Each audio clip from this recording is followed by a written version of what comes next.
Today I effed up by accidentally violating HIPAA and potentially ruining my career. Throwaway because, well, obviously, I'm a children's trauma therapist, been doing this for years, and I love my job. But I just effed up in a way that could cost me my license, my practice, everything. And the worst part? I have no idea if or when it's going to come back to bite me. So here's what happened. It was the end of the day, last session, and I was exhausted. I had just finished with the kid. Let's call her Sloan.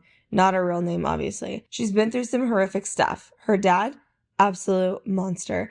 Serious abuse, open court cases, restraining orders. Mom is doing everything she can to keep her safe and stable. And therapy is a huge part of that. After the session, I was typing up my notes like I always do, documenting what she said, what we worked on, how she reacted. My system was lagging, which, to be honest, happens more than it should. So I used the keyboard shortcut to cut my notes and tried refreshing the program. Didn't want to lose anything. Except when I went to paste them back in, I must have had the wrong window selected. Instead of pasting it into my notes ledger, I somehow pasted it into the draft of an email, one I hadn't even realized was still open. And here's where I completely effed myself. Muscle memory. Instead of just pasting, I instinctively hit Command and Enter, which in my system doesn't just paste, it sends. The second I saw the screen flicker and the little message sent confirmation pop up, my stomach dropped. I clicked over praying that maybe I had just saved a draft by accident. Nope, full send. And not to her mom, not to another provider. No, that would be fixable. I sent it to the completely wrong client. I totally unrelated parent of another kid I see. Someone has nothing to do with the case. I panicked.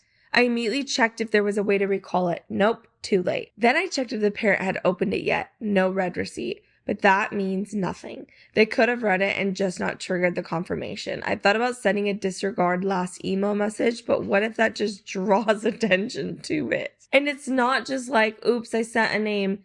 The notes I had, everything. The trauma, the abuser, the legal situation. If the wrong person reads this and even vaguely recognize Sloane's mom, like if they went to school together, if they have mutual friends, if they're in the same Facebook groups, this could blow up in ways I don't even want to think about. And here's the kicker. The parent I sent it to, she's nosy. The type who loves to gossip, overshares on social media, and inserts herself into things that aren't her business.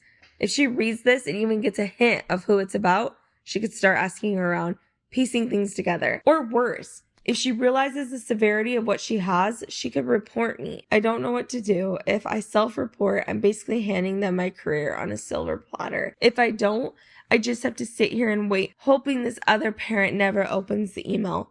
Or if she does, that she doesn't do anything with it. Every time I get an email, my stomach drops. Every time my phone rings, I think it's my licensing board. I have no idea how this ends, but if I disappear,